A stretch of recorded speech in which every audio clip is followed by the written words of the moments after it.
Could the FBI have a credible investigation? That's a question. I don't know. I don't know the answer to that.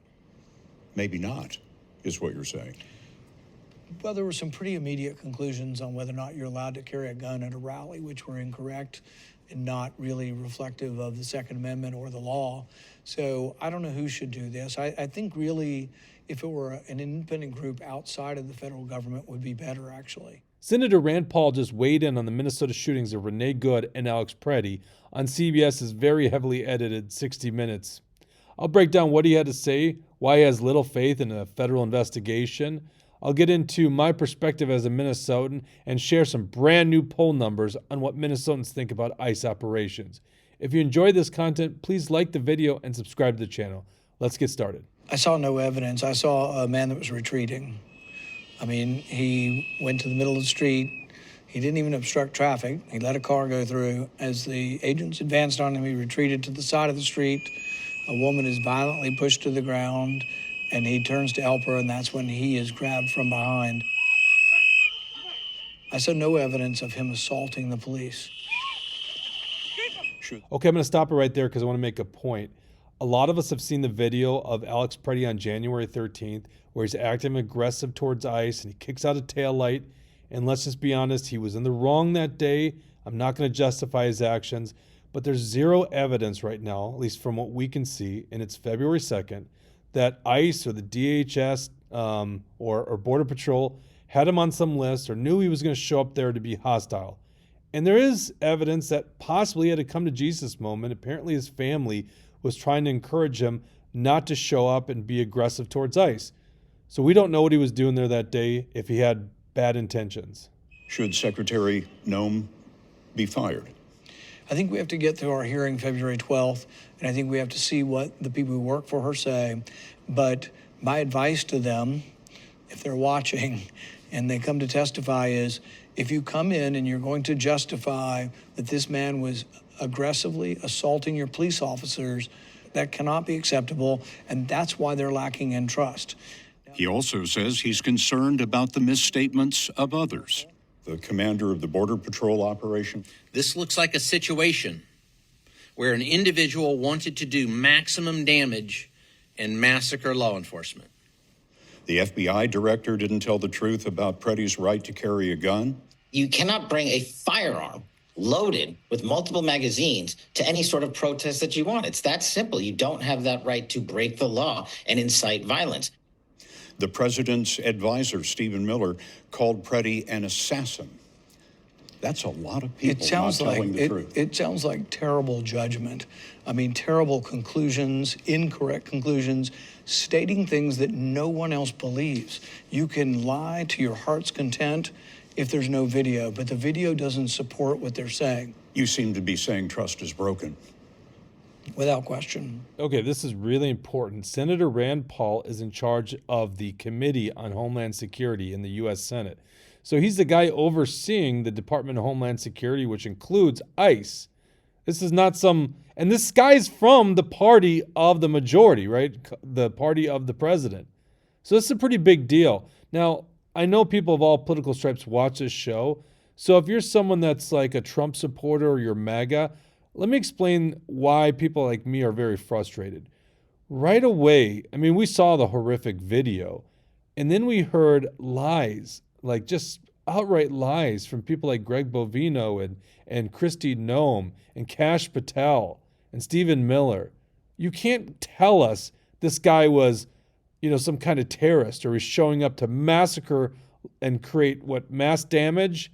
Like, no one believes that because we watched the video. A brand new poll came out by KSTP and Survey USA, which asked 575 registered voters what they thought about the shootings of Renee Good and Alex Pretti, and the results are pretty amazing. When asked if the shooting of Renee Good by an ICE agent in Minneapolis was justified, only 27% of respondents said yes, 61% said no, and 12% said not sure.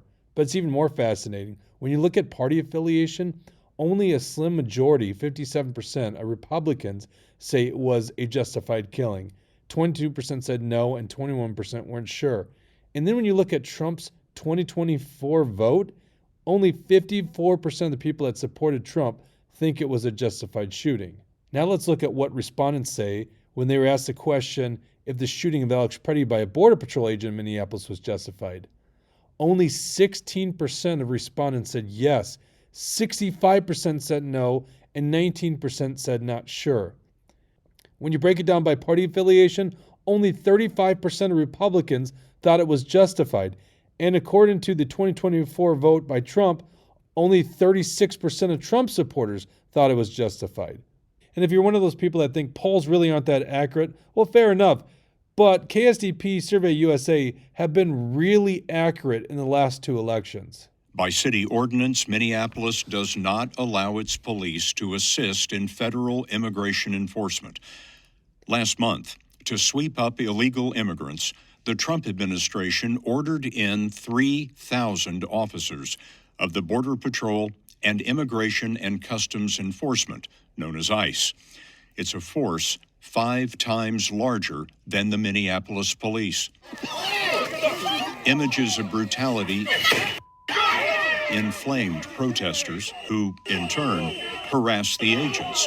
You should be marching with us! Blowing whistles, blocking streets, pushing the limits of the First Amendment right to peaceably assemble. The Department of Justice says last week, 16 people were charged with assaulting officers or property. In your view, do the protesters in Minneapolis bear any responsibility? Well, sure. I mean, the thing is, if you were my son or daughter, would I tell you to spit on the police? Absolutely not. Would I tell you to yell and scream at them? No. And that's the issue. Minneapolis is a sanctuary city. The corrupt politicians in that city have decided they're not going to work with federal law enforcement operations. And it comes at the peril of its own citizens. I would argue that Alex Pretti and Renee would probably be alive today if Minneapolis cops were cordoning off the area where these operations were occurring. And it's not just me that thinks that. In that same KSTP USA survey poll, roughly only about a third of Minnesotans think that state and local law enforcement shouldn't help the federal government with its immigration enforcement. A lot of us Minnesotans just want common sense. We want our federal immigration laws being enforced, but we also want the federal government being accountable, and we don't want the lies. Let's hear what Rand Paul had to say about an investigation. Could the FBI have a credible investigation? That's a question. I don't know. I don't know the answer to that. Maybe not, is what you're saying. Well, there were some pretty immediate conclusions on whether or not you're allowed to carry a gun at a rally, which were incorrect and not really reflective of the Second Amendment or the law. So I don't know who should do this. I think really if it were an independent group outside of the federal government would be better, actually. It turns out there was a federal indictment Thursday in Minnesota sought by the Civil Rights Division, not in the Good or Pretti cases, but charges against reporter Don Lemon, who covered a protest at a church. The Department of Justice accuses him of intimidating the congregation and interfering with religious freedom. Lemon denies it. In Rand Paul's scheduled hearing for February 12th, witnesses in this room are expected to include the heads of the agencies with boots on the ground in Minnesota. Paul says he is reserving judgment and will examine all aspects of the mayhem in Minneapolis. There are officers' cameras that should be released at some point in time and haven't been. But if one of them shows evidence that's different than what I'm saying, I'm perfectly willing to be, corrected. Can the American people trust the Department of Homeland Security? I think to restore trust, things are going to have to improve. But I'm not going to say it's all on one side. I mean, Minneapolis, the mayor of Minneapolis has said explicitly he will not cooperate. That is a significant part of the problem. Republicans have been most often in lockstep with President Trump, and I wonder if you think that's beginning to fracture over these incidents. My job is always to try to ascertain the truth and try to do what's right, regardless of party. People are going to watch this and they're going to say, oh, you're cooperating with the Democrats, you're having a hearing. And it's not. I want ICE to be able to work, and I want ICE to have trust. So I'm not some bomb thrower from the left that wants to get rid of ICE. I want ICE to function, but I want to restore trust in ICE. This is why I like covering Rand Paul and why I've been a fan of him for years. He's got a real level head, and I like his principles, and I like the way that he dissects some of these political issues.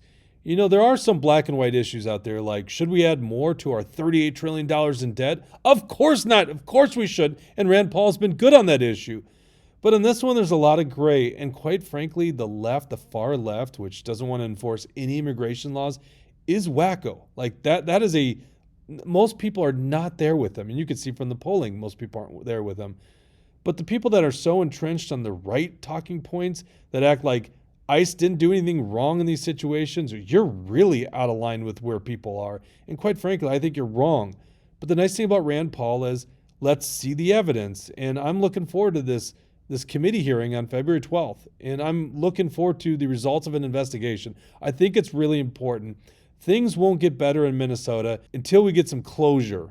That's what we need. We need some closure on this issue.